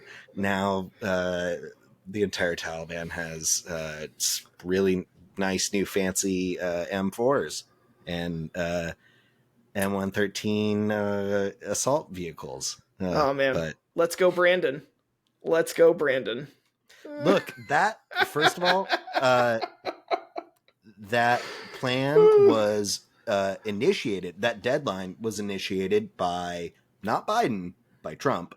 That but plan he could have changed it. Like, he could have changed and stopped it at any time, and he did not. He continued with the plan. That's definitely up for debate. And he is the commander-in-chief. He is the commander-in-chief. He can put a stop or a go on anything that the military has and does. Sure. He could also put a stop to what's happening in Israel right now. But absolutely right. As much as I am a critic of that, I also understand why he can't, particularly in light of the attack, the missile barrage from Iran. So that same logic, we were on a road to some kind of ceasefire. And Iran launching that attack made it so much more difficult. Oh, I completely agree. But also it was, I think, stupid and irresponsible. I'll say irresponsible. No, I'll say stupid too. I don't think it was uncalculated. I do think it was foolish. I'll say that. Israel to retaliate, because I agree, they're not going to be paying the consequences. The one thing I will say is I would, based on the reactions we're getting from both groups, I would not be surprised if it turns out that it wasn't actually an Israeli attack. I'm not going to sit here and say it wasn't. I looking at what it is, took credit for it. They haven't. Israel has not made any comment on it. That's what I was seeing. Netanyahu said that they would. Yeah, but saying that I will and then actually doing it. Now, I'm not saying that he's not going to follow through. He's someone who would definitely follow through on that. And again, Cameron, I'm not saying that it wasn't. If I say I'm going to punch you in the face and then I come up behind you and sucker punch you, you have my full endorsement to point the finger at me. So I want to go back to something you said though. Well, first of all, what I meant by that is, as someone who has worked in journalism, one of my biggest criticisms of modern day media is that we're so obsessed with being first that we're no longer obsessed with being right. And I've seen a lot of stories evolve over time. That, I mean, for example, look at when Trump said, there's fine people on both sides. But then you look at the full context, and after that, he specifically says in his talk, except for these specific groups of people, right? So except for all the other times that he has refused to condemn white nationalists and neo-Nazis. I'm not going to get too much into that, other than just saying. I believe what he said after Charlottesville is they're fine people on both sides, except for this specific person who committed violence. I thought he brought up entire groups. Either way, I think maybe he said he might have said neo-Nazis, but which is what he was being attacked. He was being asked to get. That's not the point. It was I don't want to people get who were dragged specifically identifying as Nazis that he was saying except for them. There were still white nationalists and people who had neo-Nazi sympathizing viewpoints that he was saying there are good people on both sides. This is beside the point I'm trying to make. I mean, sorry. I just wanted to make sure that it was that we were talking about the same thing. We are talking about the same thing, but the point I'm trying to make is a lot of times not all of the details come out immediately, and stories evolve and sometimes change radically over time. So what I'm trying to say is the way it's playing out right now, where Iran is playing down the Israeli attack and Israel has made zero comment. Israel never makes comment on foreign attacks. That is one of their policies. So it would make sense for them to attack Iran and not say anything. However, the fact that we haven't trying to escape culpability and consequences, because that's also kind of if that was a current, if that was a new thing that they did, I would agree with you. But considering this is why does it matter how long they've been doing it? Because a lot of countries do that. I mean, a lot of countries say we have a right to privacy. We're not going to talk. I'm not going to say it makes it right, but I'm going to say it's not uncommon. That being said, the point I was trying to make is I wouldn't be surprised if this evolves to something else over time.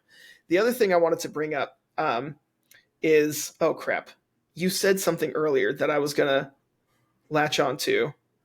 I'm sure there were many things. No, there was one specific thing where I was going to say, like, I like this and I agree with it. I can't remember what it was, though.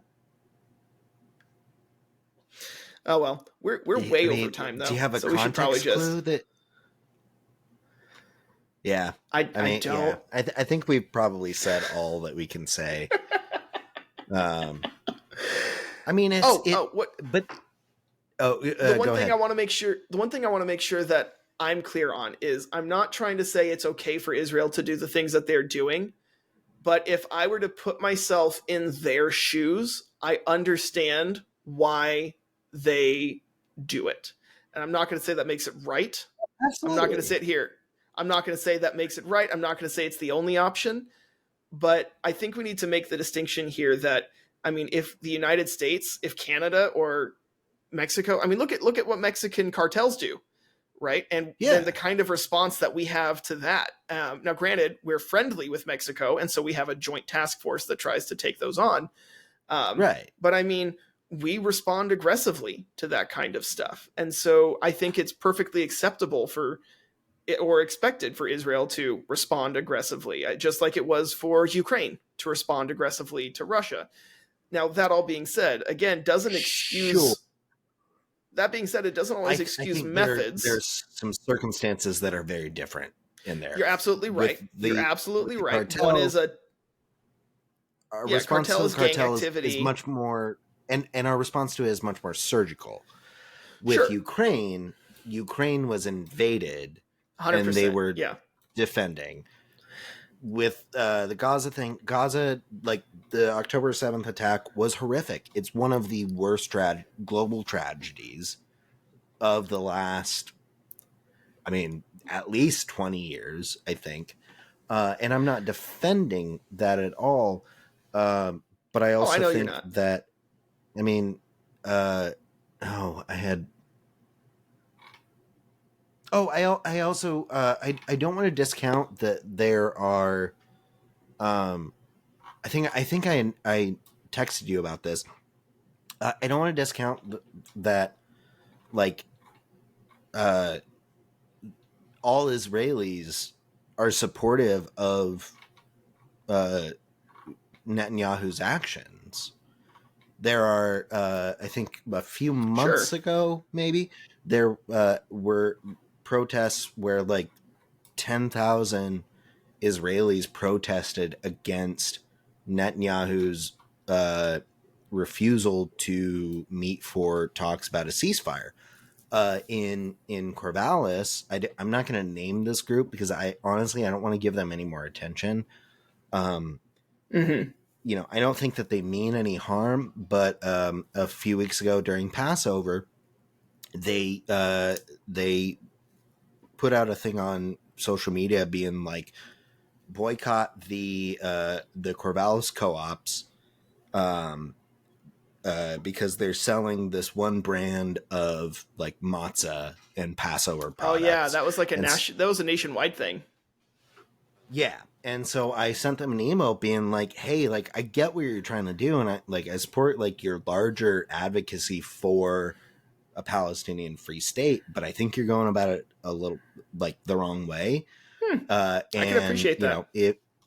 can you provide me with some information about this specific company that leads you to call for a boycott of this other, Corvallis organization, which is our co-op, which is, grocery store.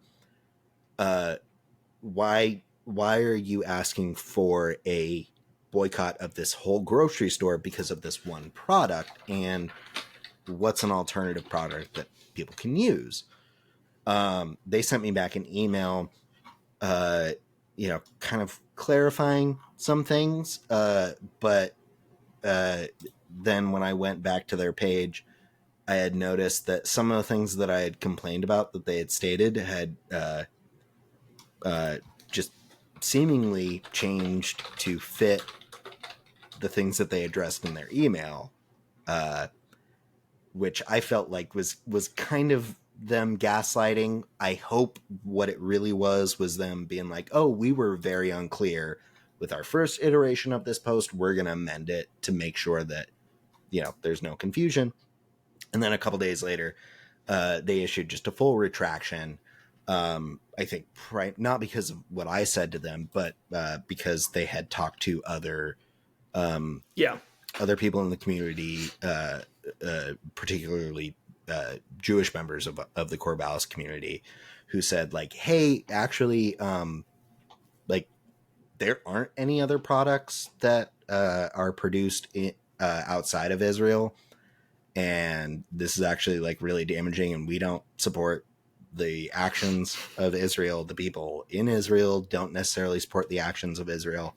And also, this is not like doing any good. So, long story short, I'm condemning the actions of the Israeli administration, just like I I'm think condemning the actions of Hamas and not Palestinians. That's not to yeah. say that there aren't people who should also be condemned who are in support of those, but it's not, they don't represent the larger, population. I think that's a great balanced point to end on. I think that's I don't think I could say anything else that's gonna bring about any sort of comparable balance. I think that is a great spot for us to end. I think that was very well said, and I will say I really Thank you. appreciate um, the willingness to stand up on both sides, because and that's kind of the point of what we're doing here.